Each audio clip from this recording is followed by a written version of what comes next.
Super in love kasi. Janine, hindi na nga ba kayang pakawalan pa ni Jericho?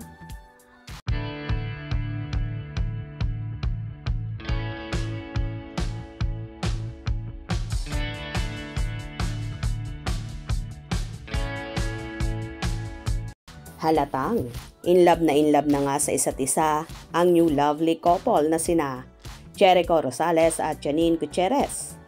Ngayon ngang tapos na ang kanilang serye na Lavender Fields, kaya naman marami ang makakami sa kanila, lalong higit ang kanilang mga supporters.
Samantala, may kanya-kanya namang hanash ang netizen.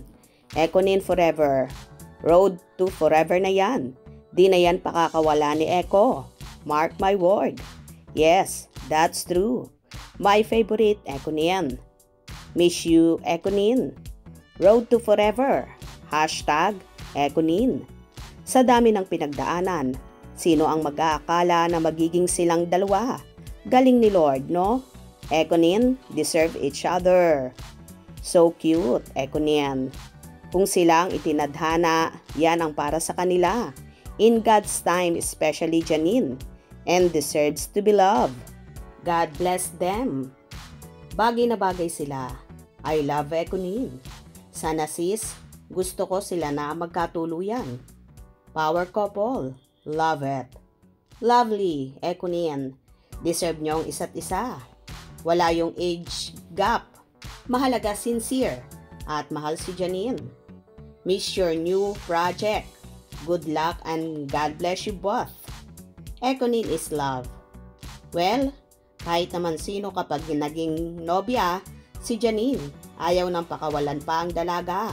Bukod sa maganda, sexy, smart, ay so bait pa kaya wala nang hahanapin pa ang isang Jericho Rosales sa nag-iisang Janine Gutierrez na napaka-humble ding tao.